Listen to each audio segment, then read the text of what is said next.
All right, so it's my pleasure today to speak to Rashad Robinson, the president of Color of Change, a leading racial justice organization with more than 7 million members. My guess is that's much more now. That might be an old number.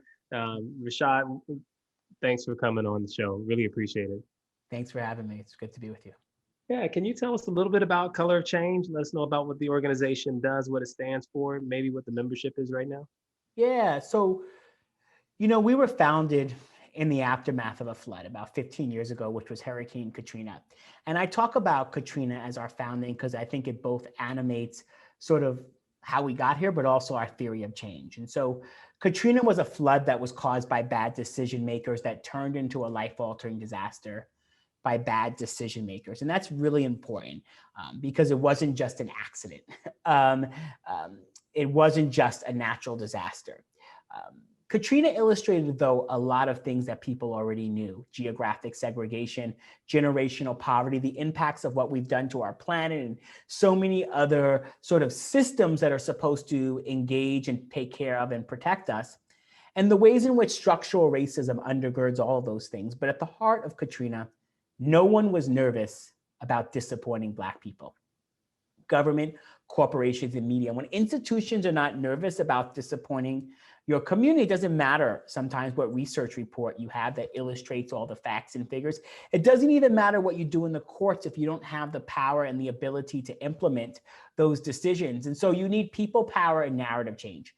So, about 15 years ago, after that telethon where Kanye West said George Bush doesn't care about Black people, our founders sent out an email to about 1,000 people saying Kanye was right. They also got these T-shirts that were made that if you wear them in the wrong news cycle, or almost any news cycle with Kanye now, you're bound to get a series of looks. But that 1,000 people grew to about 1.7 million people that had taken action with us in the previous 8 months at the beginning of the year. If I had talked to you at the beginning of the year, I'd be like, we're about 1.7, 1.6 million people that had taken action with us in the previous 8 months. And, during the pandemic and at the height of the uprising, we just had an outpouring of everyday people who had joined us and went from about 1.7 million action takers, members, as we talk about them, to about 7.2 million. We went from about 150,000 people that had subscribed to our SMS feed, which made us, have the largest sort of footprint there of any racial justice organization, to about 6.2 million people that were sort of subscribed to our actions. And we focus that energy on strategic action. Giving everyday people the ability to take action. So back to that Katrina moment, people were literally on their roofs begging for the government to do something and left to die. And people were giving money to the Red Cross instead of working towards systemic change. And so what Color of Change really, how we were really founded and what we do is we help to translate that energy, translate that activism, and move that energy towards strategic action that can be a force multiplier for the type of change that not only makes Black people more powerful, but in so many ways makes our society work for all of us. Yeah, so you all are what came after the flood. That's all right. And then we've talked quite a bit in this conversation series about the multifaceted, complex nature of racism in this country. So we've talked about equity and inclusion in corporations. We've talked about the wealth gap, systemic racism in tech, housing, and you've also mentioned health. So it's in essence just intertwined with every aspect of life in the United States. How are you working to address these problems? Like, how do you deal with such a large body of problems? What's your approach? So our approach, first and foremost, is to see these issues through the lens of power. And power is the ability to change the rules. And so we're constantly looking for rule change, systemic rule change, and then cultural rule change. And how we change those rules is incredibly important to the type of changes we can get that can be sort of fulfilling and can benefit us over time. We operate from a theory that people do not experience issues, they experience life, that the forces that hold us back are deeply interrelated, that a racist criminal justice system relies on a racist media culture to sustain it, to keep it alive, to keep the demand for it in place, that economic inequality goes hand in hand with political inequality. Sort of another way to put it was, when we got to the ground, we went to Ferguson, Missouri, sort of in the early days of the uprising, and you get there, and I got there, and as media was coming in and people were putting microphones in people's faces or talking to local activists, and folks would be like, what is the biggest issue that the community is facing? And some people might have said it's the criminal justice system and in policing. Some people might have said, it's economics and all the ways in which fines and fees and regressive taxes have fleeced the community. Other people could have looked at the time, the at-large elections that a lot of Southern and Midwest towns had and cities had that diluted the Black vote and diluted Black political power, and at-large elections being sort of a tool to suppress Black vote. Other people could have looked at the environmental factors in the city and sort of dumping and pollution. And they would have all been right in some ways, but if the community was more powerful, maybe none of those things would have been an issue. And so to the extent that we recognize constantly the role of power, and if we can build more power for the community, then we can force those in power to do something different. We can actually be the people in power, and we can actually change the incentive structures about what it doesn't mean to deliver for our community. Yeah, so I hear you on that, but it's really hard when you talk about changing rules, because there's so many rules that have an effect on the power of the community, right? So as you pointed out, all those things undermine in some ways the ability of the community to have self-determination, to influence their own destiny. So how do you decide what rules to focus on, right? So you can't do it all at once, all the time. So where do you focus, or how do you decide what to choose to focus on? So it's a little bit of art, a little bit of science. So the science piece is that we are 21st century justice organization, and we have a data team, and we are constantly looking at what are the sort of campaigns that are animating our members' participation, right? I can't force decision makers to be nervous about disappointing us if I can't actually get people to take action, and I can't move them up a ladder of engagement. And so even if I think it's a great issue, if no one's gonna follow me then it's really actually not a great issue yet. And I have to maybe spend some more time building or connecting until I can actually get it there. And so I actually have to have campaigns that animate folks' participation. And that's where a lot of the science comes in. I have to think about what are going to be campaigns that if we pull a lever, we actually have the ability to make impact. And then we have to be able to seize moments that happen that we don't actually design or create. And I can't always pick. Like, I could have sat back, and I would have never, if I had spent a year designing a campaign around the American Legislative Exchange Council, which we took on and forced, over 100 corporations and forced them to end taking on, voter ID laws and stand your ground laws. I could have designed a whole campaign, but I would have never predicted that Trayvon Martin would have happened and actually been the animating vehicle for actually taking on stand your ground laws and been the vehicle to get participation and force corporations to divest. I could have built a whole prosecutor reform movement that focused energy on prosecutors, but Laquan McDonald created the type of energy that allowed us to have our first real sort of case study of going into Cook County and working locally to get Kim Foxx elected and then pushing for the type of change. And so we design campaigns that allow us to take these things on, and we build out the infrastructure, but we also have to be able to find the right moments that animate people's energy. And then when we win those campaigns, right, when we win a campaign around ALEC and force corporations to divest, the next time I call those corporations to do something, they're going to be more likely to call me back quickly because they remember that they didn't call me back quickly the last time. And I didn't just make threats, we followed through with the threats. They also remembered that they had a chance to return our phone call, that we called them first. We tried to get on the phone. They didn't do it. And they remembered that maybe someone got fired, maybe someone got reprimanded. And now the next time someone calls us back quicker. And so I do think about all of these things in terms of multiple levels of power and how institutions that are that are there, right? Whether they are to serve, whether they are to make money, whether they are there for a whole host of reasons, how do they view our community? Do they feel like they have to respond quickly? Do they feel like they have to do something when there's a problem? Do they feel like they stand to lose something by being on the wrong side of us? Those things also give us the ability to maybe not have to run as many campaigns, or maybe start the next campaign out in a different place. And so that's also how sort of this issue of interconnectedness works, right? Because if I can move something over here, then I can maybe have the ability to move something else in another sector of the work. Over time, trying to force a way of dealing with these institutions where we're unignorable. And by being unignorable, then we can make even bigger structural and political demands. But that does require us to recognize all of the things that make us powerful, right? What is our sort of unique superpower? What is our unique brand power? It means that it's why we don't take direct financial support from corporations. That allows us, when we get on the phone with, I'll give an example, getting on the phone in the middle of a campaign with Visa, and on the phone, and Visa is like on our voter registration drive.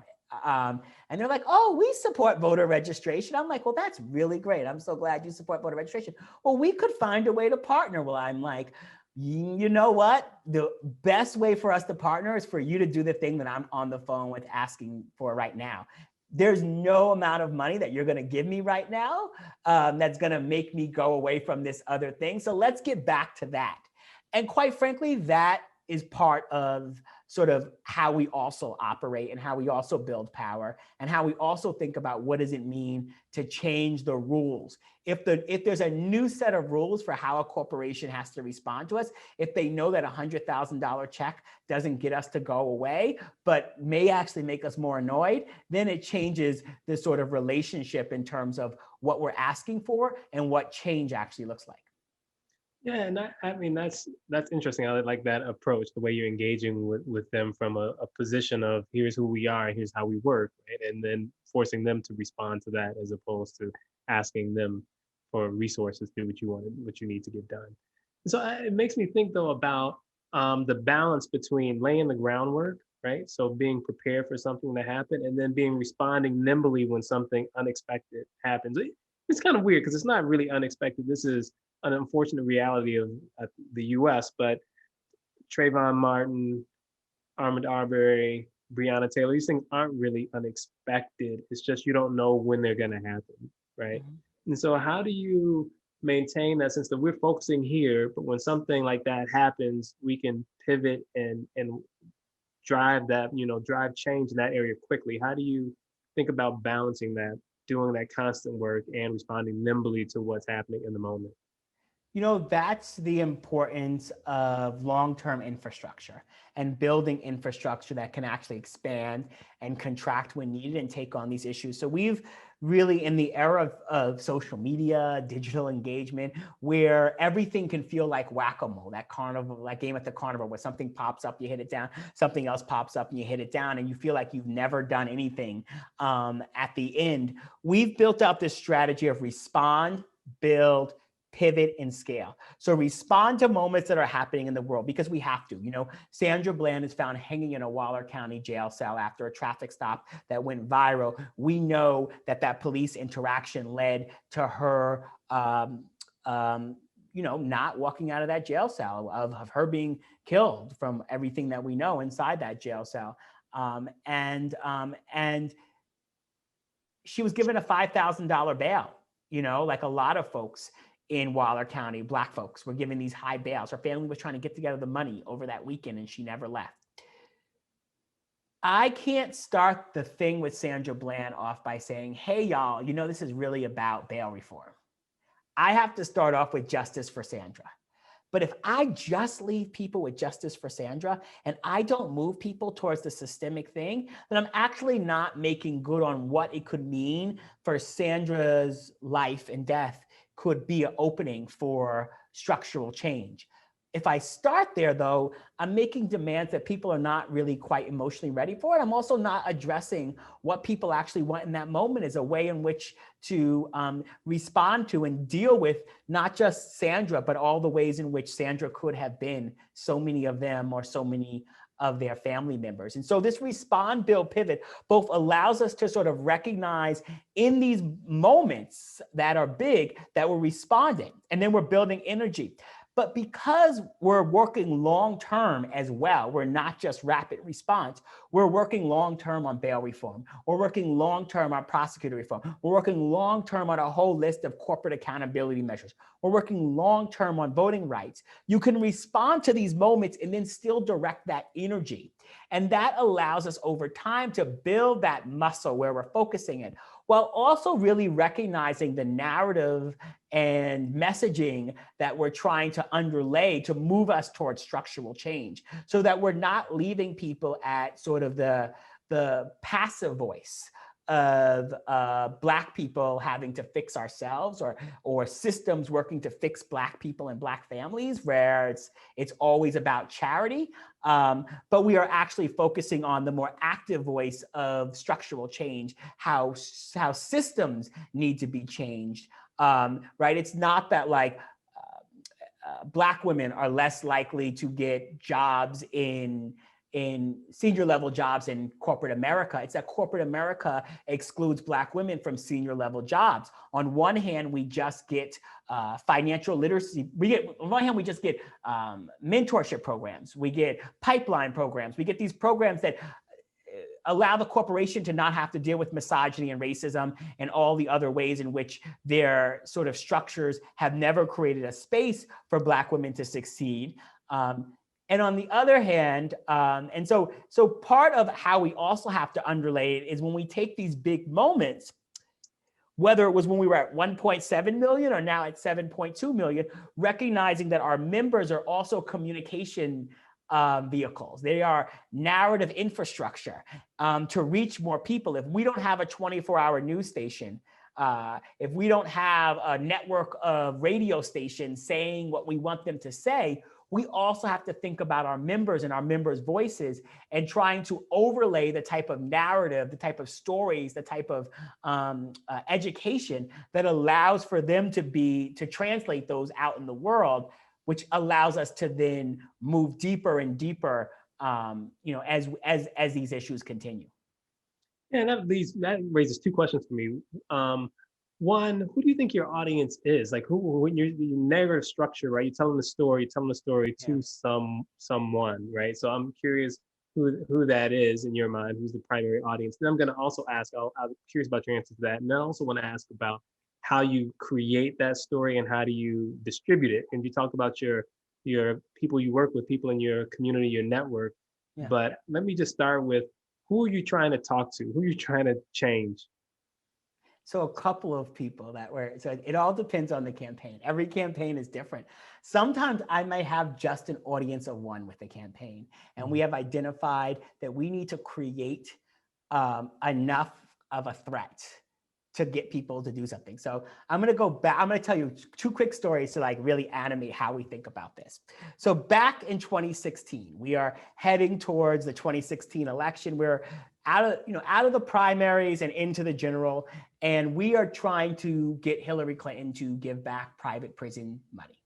And we're trying to set a new standard around no more private prison money and no more of this money into her campaign and into Democrats' campaigns.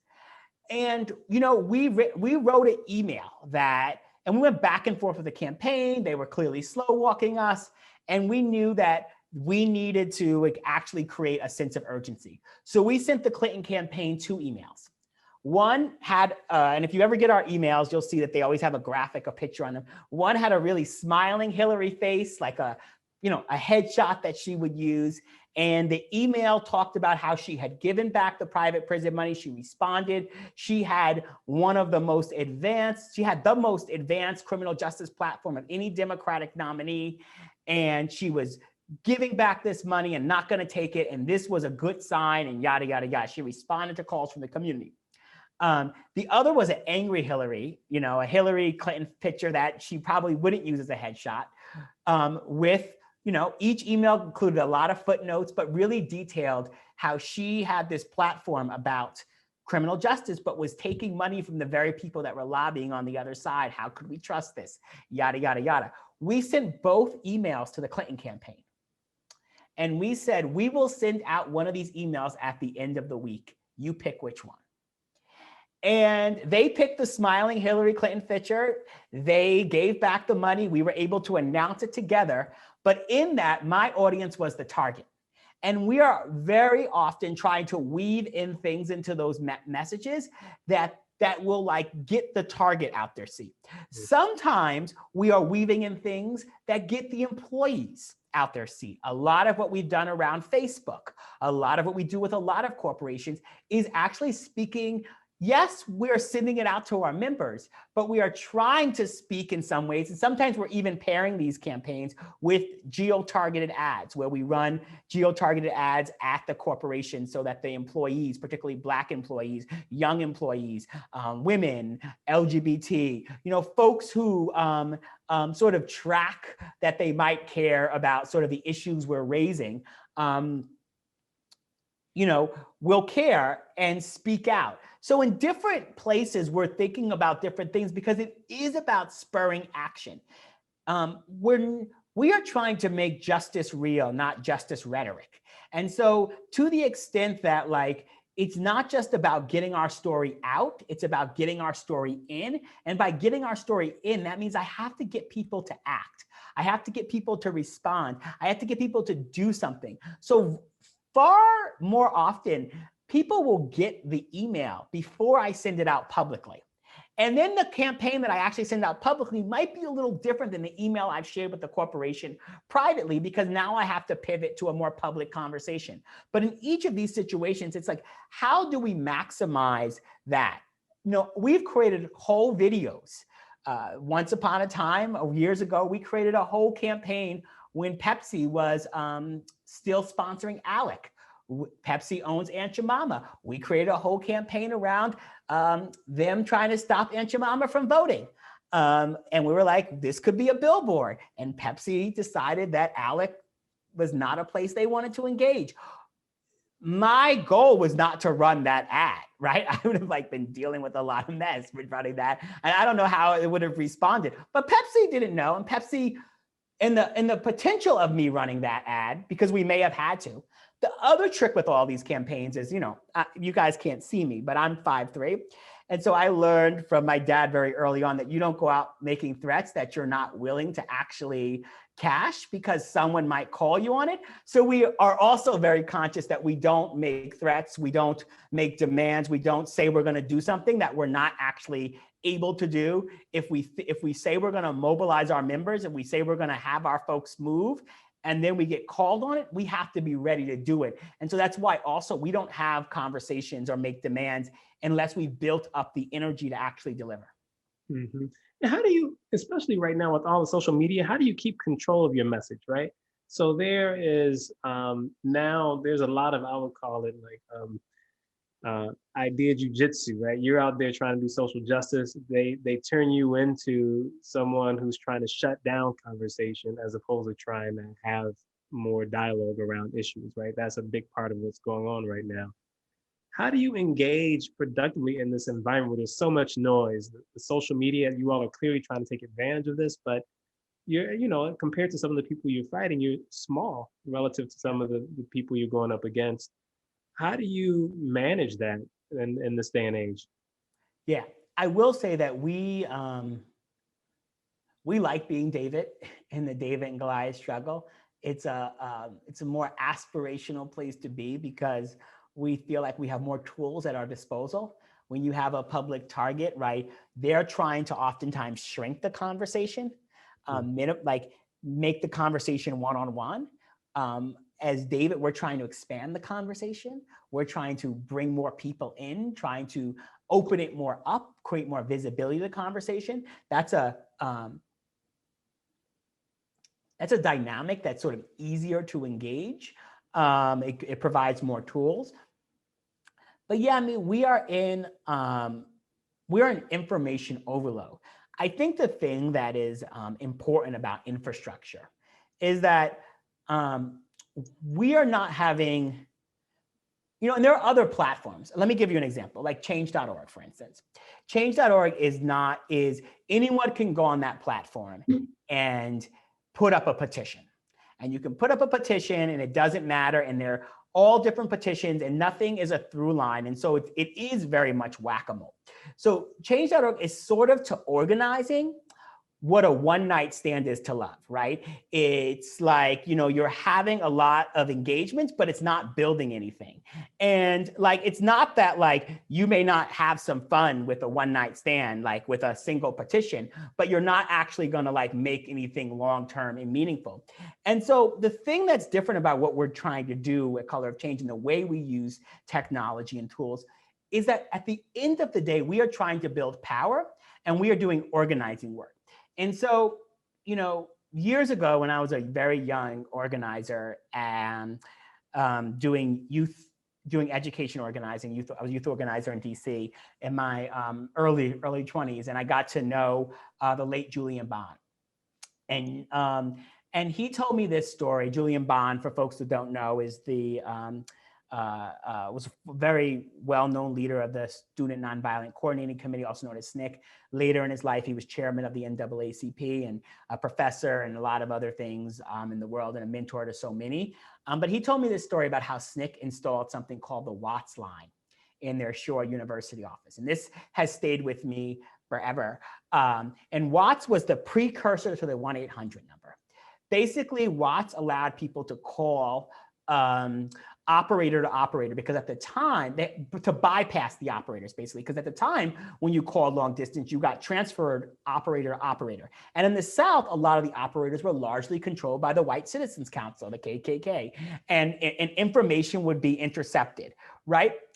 They installed Watts so they could move information quicker between the universities. They could move things, in a more organized fashion, but the technology wasn't their theory of change. If they didn't have a power analysis, if they didn't have sort of a set of demands, if they didn't have a theory of change, they could have had Twitter and it wouldn't have helped them. And so to the extent that, yes, some of these new technologies make things complicated for a moment and we have to figure out how to engage it, we have a clear theory about power, a clear theory about the role of corporations and government, the role of power for Black communities and our ability to express our will for a better future. And we also have a very clear theory that I think in this age of social media is very important. And it's not mistaking presence for power. And presence is visibility, awareness, retweets, it's shout outs from the stage. It's, presence is not necessarily a bad thing. But when we mistake presence for power, we think we've done something that we haven't actually done. And so we will think that a Black president means that we're post-racial. We will think that the celebration of a lot of Black celebrities means that America loves Black people as much as America loves Black culture. And America can love, monetize, and celebrate Black culture and hate Black people at the same time. And those two things don't always have to be in conflict. And so to the extent of not mistaking presence for power, in this age where everyone's chasing different things on social media, it doesn't mean we don't engage in it. But what we recognize constantly, like if we're not actually changing rules, which that is power, then the presence that we build can sometimes be in service of hurting us more than helping us. Mm-hmm. So we talked a little bit before this, and you were clear, like I'm not the person to talk about personal empathy. I assume it's okay for me to call that out, which is fine. Yeah, and sure. I was like, yeah. I was like, I hear you. That's not what I want you on here for. But you draw this distinction between, I think, personal empathy and societal empathy. That's language you use. And I think of that as like, maybe, tell me if this works for you. I think of that as the difference between like hearts and minds and policies and institutions. I don't know if that distinction falls out. But look, a lot of people think that what you have to do is win hearts and minds. That's the way you get to fundamental change. And I hear you saying something different. Tell me why we shouldn't be fighting for hearts and minds. Why shouldn't we mostly focus on personal empathy? I don't think we shouldn't fight for hearts and minds. I've spent years fighting for hearts and minds. I spent 6 years leading the program work at GLAD, I could write a book on changing hearts and minds and people have written papers and books on some of my work while I was at GLAD in the LGBT movement. So I want to be very clear as a person who really does understand how to build campaigns to change hearts and minds, that it was always about power. And what I mean by that is, in order to get to the hearts and minds, we had to make changes in media structures. We had to force NBC to, give a rich white man on the Upper West Side a boyfriend that he would kiss, because somehow they wouldn't do that at NBC, and that wasn't real. We had to force Black LGBT characters on to the TV and hold media accountable. We had to hold media accountable for how they portrayed trans folks and how they made all sorts of incredibly harmful sort of narratives about HIV and AIDS. There was a whole set of things that we had to do to get to hearts and mind shift.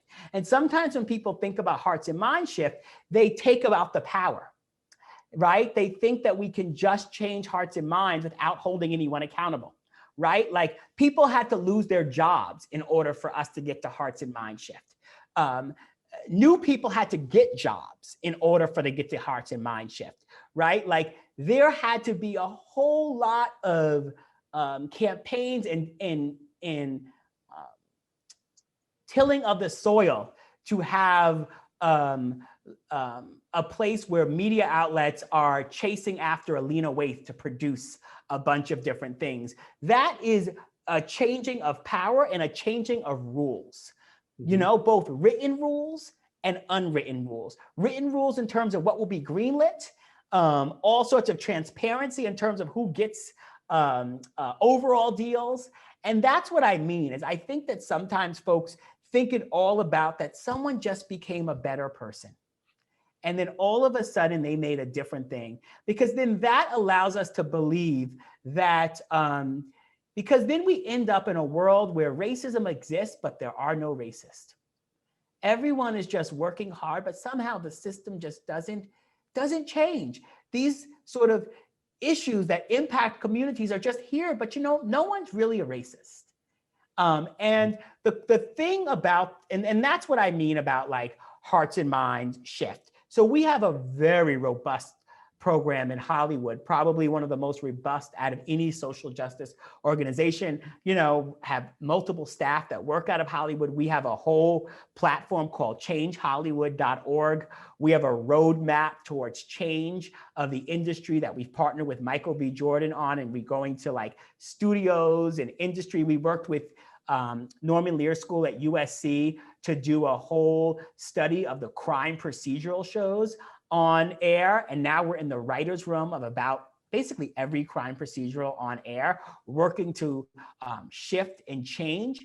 But I do think, right, that once again is about power. That's about leveraging moments. And then on the receiving end, yes, people are getting a new experience. And yes, people's hearts and minds will change. But I do think that it's important that when we talk about hearts and mind shift, that we're clear that the road to get there, right, actually involves infrastructure. It involves campaigning. It does not mean that we can all just come together and sing Kumbaya. It will mean that some people will lose their jobs. It means that we will have people who were supposed to be our friends not be our friends. It will mean that people who said that they couldn't do something last year, they refused to actually be helpful, that after George Floyd and Ahmaud Arbery and Breonna Taylor, they suddenly are bending over backwards to be helpful. I take that help, but I know that I might not have yet changed their hearts and minds. Maybe they were changed by those videos. Maybe they were changed by a context where they need to do something different for their jobs. Either way, I'm gonna take it and try to get as much change as possible. So, okay, I'm gonna push on that. Do you care if their hearts and minds change? Does it matter to you? Because here's what I hear you saying, and you tell me if this is wrong. That hearts and minds, that's nice, that's an outcome. But the thing you really want are levers of power, and then that will change heart and minds, or it won't. And even if it doesn't, if you change the power, you've gotten where you needed to go anyway. Is that fair? I want to change I do care about hearts and minds change, but I know that hearts and minds change comes after power and behavior change. And that is like a natural outcome. And if I start at hearts and minds change, I don't actually get it, right? I don't like actually get it, right? I mean, it's like it's sometimes the sort of Obama phenomenon, right? People thought like, oh, we've all come together, yes, we can, right? And like, and there was not the sort of analysis on power, whether it be corporate power, political power, and all those things. Mitch McConnell sat in, down the street from inauguration and like, we are going to make this presidency not work. And who cares about yes, we can, and Selma to Seneca Falls, to Selma to Stonewall, or whatever, like, who cares? We're going to care about power. So I do care about hearts and minds, but I actually care about behavior. And that has to be my metric, right? And so what you could say and how you could treat LGBT people in 2005 when I got to GLAAD looks very different than how you can treat, what you can say, and how you can engage. I mean, when I got to GLAAD in 2005, the other side of the debate was ex-gay reparative therapy. Like, those were the other side of the debate. By 2011, you weren't even seeing ex-gay activists on Fox News. When I got to Color of Change back in 2011, everywhere, I was on MSNBC places where people were talking about race meant you were racist, or that you were in debates where you were, where people would, even people on the left would tell you that structural racism didn't exist. We got a Black president. They wanted to find every other reason to talk about it. And so, and then their behaviors,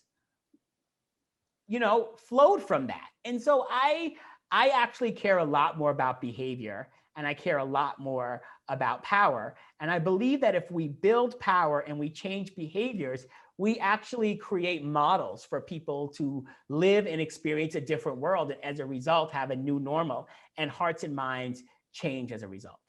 Okay, I'm with you on that. So I'm personally, I'm about power. I Yeah. think power changes and then people follow, right? So we change the situation people are in, and people change. I want to shift a little bit. This is something I talk about with a lot of the people that come on. Right now, there's something special going on in this country, good or bad. We can talk about what the nature of it is, but clearly there's a recognition of the deep racial injustice in this country. Right now, there's a movement going on that by some accounts is the biggest social movement in the country's history in terms of the number of people who have been engaged. Do you think this time will be different, right? I say different because it's not like we haven't had movements before, right? It's not like we haven't been at some version of a precipice, and as soon as we cross over into trying to make change, there's a backlash, a retrenchment of the power that existed before. Do you think this time is going to be different? If so, why? So of course, I think each of these moments are different in different ways. And so I have 2 points to this. The first point is it was like over the summer, it was like a kind of like the height of some of the protests around the country. And there were some protests in LA that like folks like that the police really sort of went in on protesters. And I was actually quarantining out on Long Island with my family's house, and I was like trying to like talk to my parents, make sure masks were being worn, doing the good son stuff and trying to get as much work done. I was seeing what was happening on TV, and I called my friend Patrisse Cullors, who's one of the co-founders of Black Lives Matter. And if you know Patrisse, if anyone knows Patrisse is, yes, a national, international, hero activist, but she's also LA. You go places in LA with Patrisse and people like, so she is both, yes, elite, but she is specific to her community as well in all of the ways that make Patrisse such an incredible leader. And I called her up just to check in on her and check in on sort of what was happening, if they needed anything, what were sort of signals that we could put out. And we somehow got into a philosophical conversation as we do about the last, 7 years of organizing and building, and even how Patrice, and I got to know Patrice and Alicia Garza, who's on my board and one of my closest friends, and so many of the other leaders in our movement who we all have like come up together over the years, and where we were at 7 years ago in terms of the movement and our infrastructure. And that, yes, this may look like to some people that we are in this like new movement, but at each point in time, I remember having conversations about sort of that, the movement had lost its energy after Ferguson. I had heard it after Trayvon. I kept after Baltimore. And in each time, like the movement was building, learning from what had happened the last time, building energy, finding ways to build power. In 16, very few of the movement organizations did voter contact work. We're out talking to voters. This time, everyone's out talking to voters and engaging voters for a candidate that most of us don't like. And we're doing it because we've like recognized a whole set of sort of dynamics around power, but we've also built and grown and engaged together in a different way. So that sort of, I think, is one thing about sort of this moment, which I think is different in a lot of ways. The second point about the movement is I've been reflecting about this a lot after the passing of John Lewis. And, that moment was such an incredible moment of policy change, of rule change that forced the right wing to have to build so much infrastructure to counteract, rule change that created things like the Powell memo on the right, which was about the capture of universities and corporations and other institutions that really took those institutions over and tried to fight back against the progress. But it took them a whole lot of money and a whole lot of power building and infrastructure building to counteract that rule change.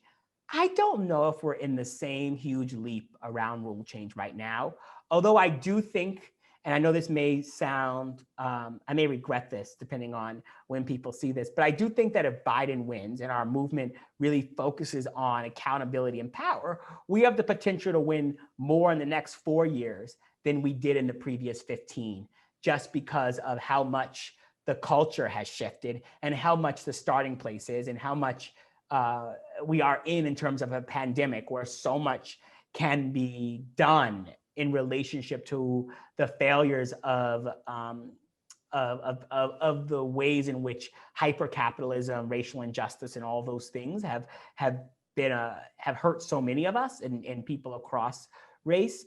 But the thing I will say that we're in, not the same rule change moment as the Lewis era and the King era, and is I think we're in a moment of deep sort of cultural change, changing of cultural rules, changing of cultural dynamics, some of the ways in which the new understanding of structural racism, and I think you sort of had this baked into your question around this moment we're in. I think this cultural change, if we can solidify it, if we can build the narrative infrastructure to like defend it, if we can build the sort of support for the culture makers and the creatives, if we can support employee organizing and movement organizing inside of corporations to make new demands, if we can change the sort of rules and the larger culture, what will end up happening is that we can solidify those through public policy. But that also requires infrastructure that can hold institutions accountable, that can help people develop those demands, that can evaluate them and be able to build upon them. So I do think that we are in a deep moment of change. I think it looks different than the 60s, but I think that it can lead us to something where we get the next set of rules, whether it's universal basic income, whether it's healthcare for all, whether it's the things that will actually make a society where more of us have an opportunity to win the fruits of our labor, to actually be able to participate in our economy, and to have a democracy that, is a democracy. I appreciate your optimism. I feel like you're more optimistic than I am. And here's, I'll say a little bit about why.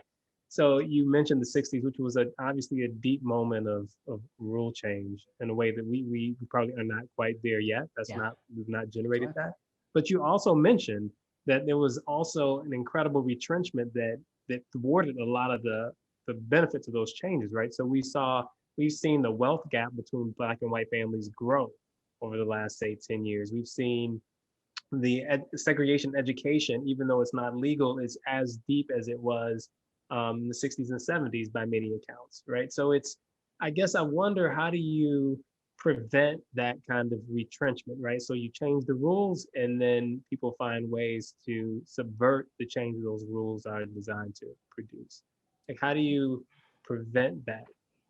Yeah, I mean, this is the trick. I mean, this is some of the stuff we battle right now at Color of Change, where we end up on the other side of civil rights organizations, on particularly when it relates to corporate power, when it relates to media consolidation, when it relates to so many of these things, right?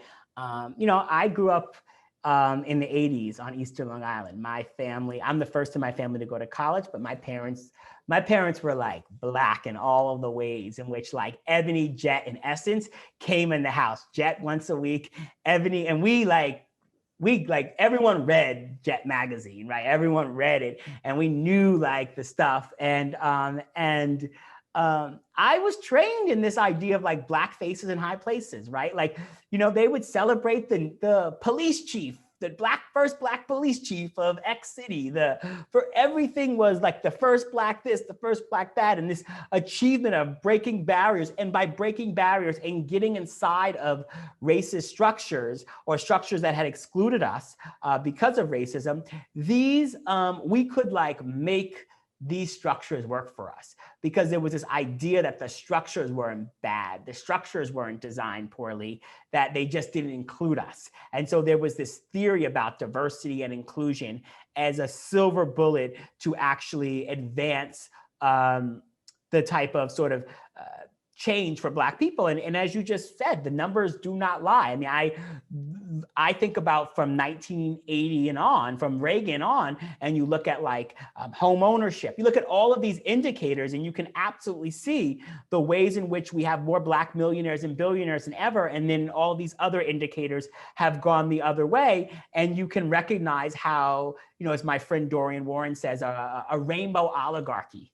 can be built as a way to keep the oligarchy in place.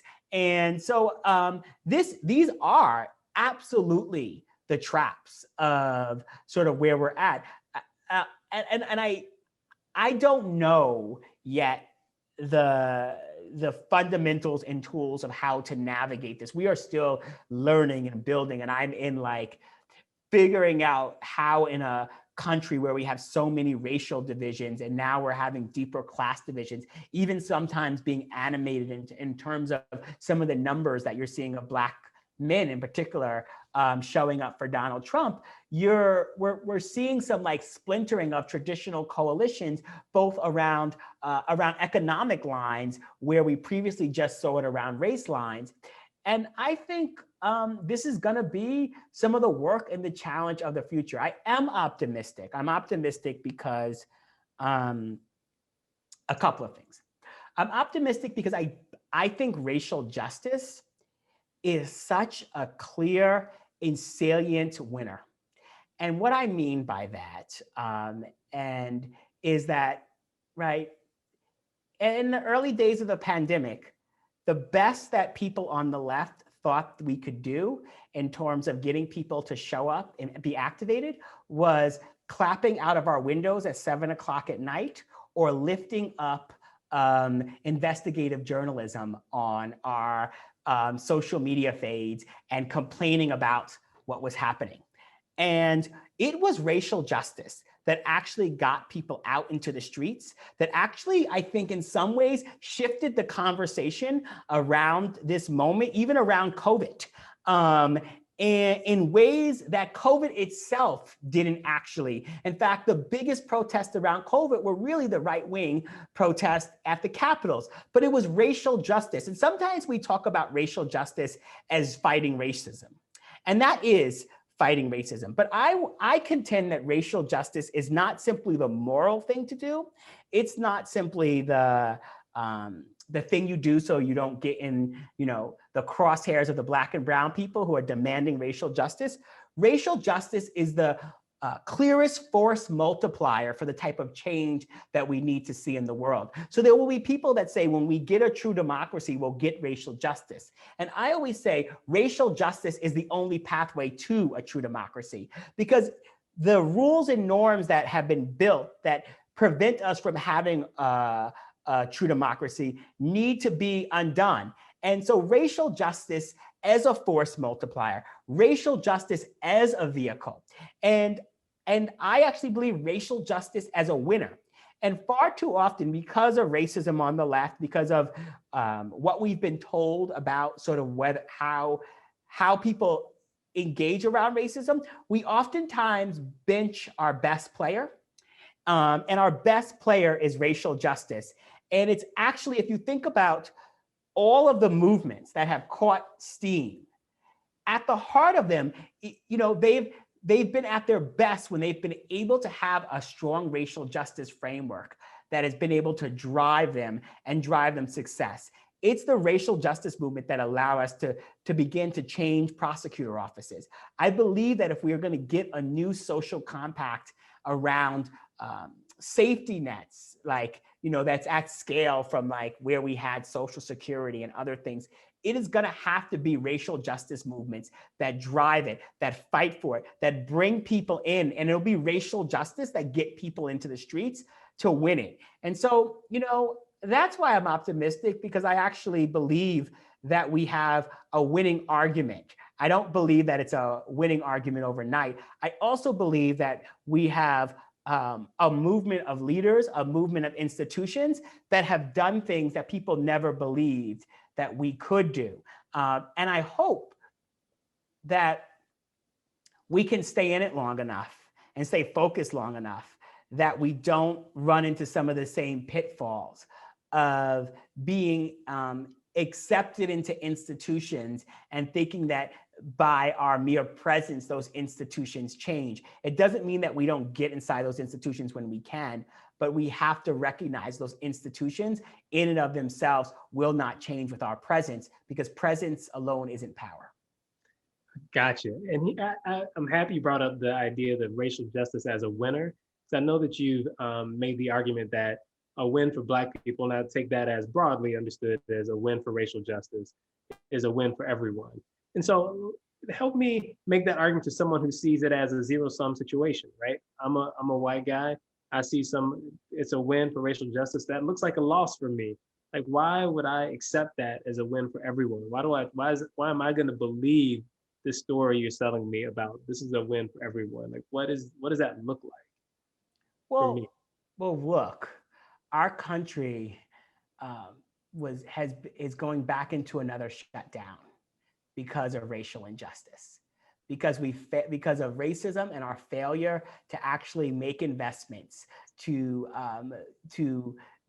have a zero-sum vision for our economy and for our investments. We've left communities exposed. We've targeted and we've attacked them. I know that we like to call Black communities vulnerable, but vulnerability is a personal trait. We have targeted, attacked, exploited Black folks. And as a result, we are going to be going into another shutdown. We are going to be going to a deeper economic downturn. We are sort of positioned around the world as a laughingstock. And in some ways, so many of the indicators of our democracy, of our public, of our health of our country are sort of on the decline.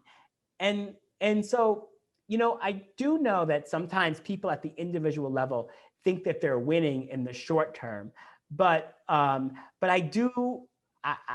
think that the losses are coming. And I do think that the losses are here in so many ways in which sort of the failures to actually achieve racial justice, the failures to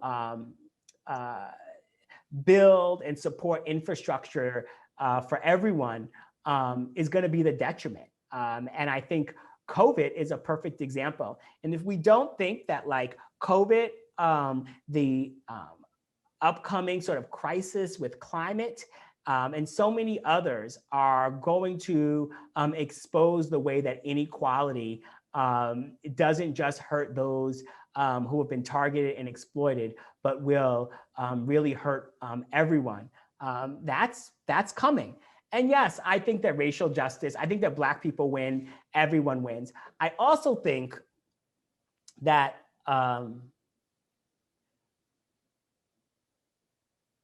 that for other oppressed people, that the wins for Black people have lifted their boats, that the sort of frameworks that other communities have been able to use, because the sort of genocide of indigenous populations, the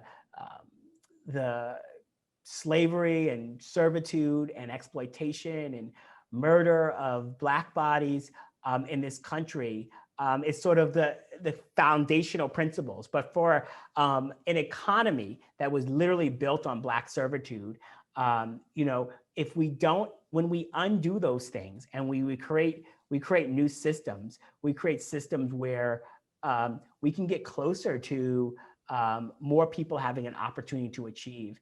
And I actually think that that is going to make for a society that's better, stronger, and more whole for everyone. So I like that optimistic note.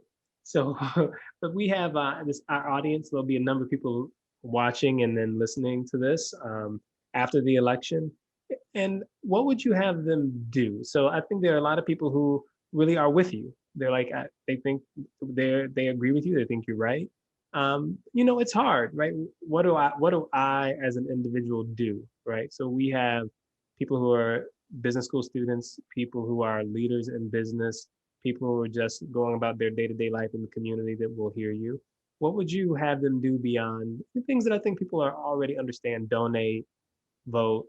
The election is passed when the people will hear, some people hear this for the first time. What should people do as individuals to contribute to the kind of society that you're talking about building? So a couple of things. One, many of the folks I'm assuming are leaders or will be leaders or in business, right? And so I said this earlier, but I think it is actually important that we say what we mean when we're talking about inequality. And far too often we tell stories that are unfortunate, making inequality seem like almost a car accident. And so what ends up happening is that we get charitable solutions to structural problems. And so we need to say what we mean. So it's not that Black people are less likely to get loans from the bank. It's that banks are less likely to give loans to Black people. So let's not focus on more financial literacy programs alone. Let's actually change the structures of banks, which have targeted, exploited, and redlined Black people since the very beginning. I say that as one of many examples around how we can move from talking about issues in passive voice, where we spend our time trying to fix oppressed people rather than fixing the systems and structures which have oppressed us. And so everyone who's watching can go into the places where they work right now, look around and look at the systems and actually then focus on fixing the structures. If we had more people focus on structures, and not just charity, think about how many things that we could actually change and that you could change without actually having to pass laws or pass policies. This is cultural change for us thinking that it's not that there's something wrong with Black people. There is something wrong with the systems and the structures which have targeted and exploited Black people. And so if I get more people doing that, right? If I get more people working towards that, then I actually build momentum to change policy over time, because people will recognize where investments actually have to be placed and how we fix systems that have hurt and harmed people. Yes, we need doers, donors, and door openers at Color of Change, and we always will. But I actually need more folks in their individual spaces being leaders on social change. And social change is not just helping communities deal with the sort of barriers that have stood in their way. It's actually being active participants in removing the barriers that have stood in communities' ways. And that is actually how we get to more justice. That's how you move from being complicit with the Amy Coopers in Central Park to being on the right side of history and being able to look 5, 10, 15 years from now and say, hey, I was part of actually making systemic and structural change. The other thing I will say, and I think this is important, is that we are in this moment where we're seeing a lot of horrible things about race, Black pain on TV, on our screens. We're seeing it from COVID to some of the rhetoric in the election to, of course, the uprisings around racial justice and policing. And as much as we want to talk about Black pain, we should also center Black joy. And Black joy is not the absence of pain, but the presence of aspiration. It's not just what we are fighting against, but what we are fighting for. And imagine if we could tell stories that weren't just in the deficit about Black communities. Imagine if you were working for that like fabulous consulting firm that goes in and tries to fix systems, and we just don't look at communities from a deficit. Imagine, right, when we talk about voting in this election right now, we don't start off with whether or not Black people will vote, but we talk about the fact that Black people are the protagonists in the American story of democracy. What is a protagonist? It is someone who's fought hard, overcome barriers, still succeeding in spite of all the obstacles put in their way. That is a protagonist. And so in the American story of voting, education, and so many other things where Black people have literally had to overcome threats and death to succeed, let's tell those stories of the community being protagonists. It's not a story of low turnout, it's a story of high suppression. And how do we remove high suppression to actually unlock the potential? Those are some things that sort of in the everyday person level we can do that actually flip on its head how we think about the problems and hopefully get us to a different type of solution. Well, that's a great way to end. I really appreciate that, focusing on the institutions and how we center protagonists, right, as opposed to seeing people only as victims of circumstances. So, and also, I really want to thank you for all the work you're doing. I really appreciate the work you're doing on behalf of all of us. So thanks for taking the time to come and talk to me. And I know you have to be incredibly busy, given everything that's going on right now. So good luck with all that. And thanks again. Thank you. Thank you very much. Great. Next week, we'll talk about the powerful influences that shape the narrative of the nation with Dr. Crew, the director of the National Museum of African American History and Culture at the Smithsonian Institution, and Professor Carson, founder of the Martin Luther King Jr. Research and Education Institute at Stanford University.